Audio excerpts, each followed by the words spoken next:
பொங்கலோ பொங்கல், இது Xiaomiயின் Pongal. Assured extended warranty and others exciting offers along with gold on all Xiaomi smartphones. இந்த ஆண்டு இந்த உலக முதலீட்டாளர் மாநாட்டின் மூலமாக 5.5 லட்சம் கோடி ரூபாய் மதிப்பிலான முதலீடுகள் நமக்கு கிடைக்கும் அப்படின்னு சொல்லப்படுது. இதனையொட்டி தமிழ்நாடு அரசு என்ன ஏற்பாடுகள்லாம் செஞ்சுட்டு இருக்கு, குறிப்பா தென் மாவட்டங்கள்ல என்னென்ன புதிய நிறுவனங்கள்லாம் வர்றதுக்கு வாய்ப்பு இருக்கு? ஆனந்தி, உலக தொழில் முதலீடுகளை தமிழகத்தில் நோக்கி ஈர்க்கும் முயற்சியாக உலக முதலீட்டாளர்கள் மாநாடு நாளை மற்றும் நாளை மறுதினம் சென்னையில் நடைபெற உள்ளது. தமிழக தொழில்துறை மற்றும் தமிழ்நாடு கைடன்ஸ் பியூரோ ஏற்பாட்டின் பேரில் உலக முதலீட்டாளர்கள் 2024 மாநாட்டை தமிழ்நாடு முதலமைச்சர் மு.க. ஸ்டாலின் நாளை காலை 10 மணி அளவில் தொடங்கி வைக்கிறார். தமிழ்நாட்டின் தொழில்துறை மரபை கொண்டாடுவதிலும் நமது மாநிலம் வழங்கும் அபரிதமான ஆற்றல் மற்றும் ஆதரவை பயன்படுத்துவதிலும் தங்களுடன் தமிழ்நாடு அரசுடன் கரம் சேருங்கள் என்ற ஒரு அழைப்பினை தமிழ்நாடு முதலமைச்சர் ஏற்கனவே விடுத்திருந்தார். இந்த உலக முதலீட்டாளர்கள் மாநாட்டை பொறுத்தவரைக்கும் 30,000க்கும் மேற்பட்ட பிரதிநிதிகள் இந்த மாநாட்டில் பங்கேற்பதற்கு பதிவு செய்துள்ளார்கள். 450க்கும் மேற்பட்ட வெளிநாட்டு பிரதிநிதிகள் மாநாட்டில் பங்கு கொள்வார்கள் என்று எதிர்பார்க்கப்படுகிறது. அதேபோல 50க்கும் மேற்பட்ட நாடுகளிலிருந்து வர்த்தக மற்றும் தொழில் நிறுவனங்களுடைய தலைவர்கள் மற்றும் பிரதிநிதிகள் கலந்து கொள்ள இருக்கிறார்கள். குறிப்பாக Singapore, Korea, England, Japan, France, Australia, Germany, Denmark உள்ளிட்ட 9 நாடுகள் இந்த மாநாட்டின் உலக முதலீட்டாளர்கள் மாநாட்டுடைய அதிகாரப்பூர்வ பங்குதார நாடுகளாக பதிவு செய்திருக்கிறார்கள். 26 அமர்வுகள் இந்த மாநாட்டில் 2 நாட்கள் மாநாட்டில் 26 அமர்வுகளில் 170க்கும் மேற்பட்ட பேச்சாளர்கள் இந்த மாநாட்டில் பங்கேற்க இருக்கிறார்கள். குறிப்பாக மத்திய ரிசர்வ் வங்கியுடைய முன்னாள் ஆளுநர் ரகுராம் ராஜன், மத்திய அரசுடைய முன்னாள் தலைமை பொருளாதார ஆலோசகர் அரவிந்த் சுப்பிரமணியன் உள்ளிட்ட பிரபலங்களும், அதேபோல தேசிய மற்றும் உலகளாவிய முன்னணி நிறுவனங்களுடைய தலைவர்களும் தலைமை நிர்வாகிகளும் இந்த மாநாட்டில் பங்கேற்கிறார்கள்.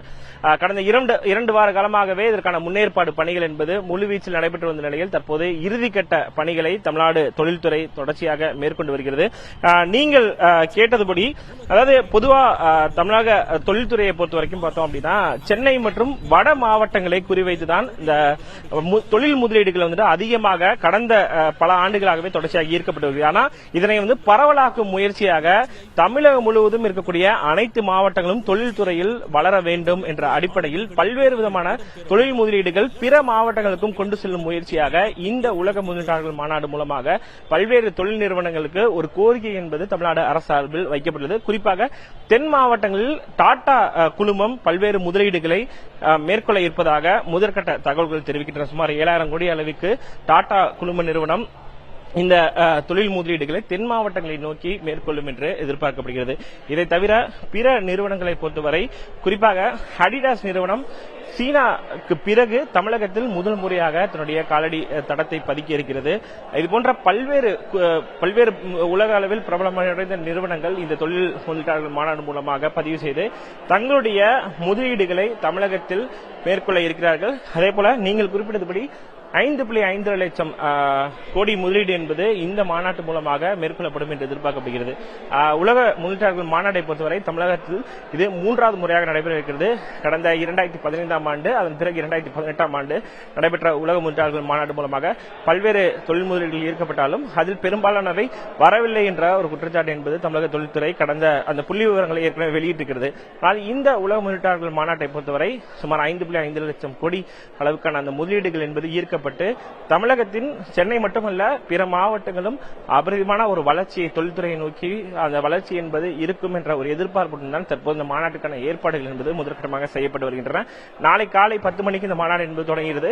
2 நாட்கள் நடைபெறக்கூடிய மாநாட்டுடைய இறுதி நிகழ்வு என்பது நாளை மறுதினம் 3 மணி அளவில் நடைபெறும் என்று ஏற்கனவே தமிழக தொழில்துறை தெரிவித்துள்ளது.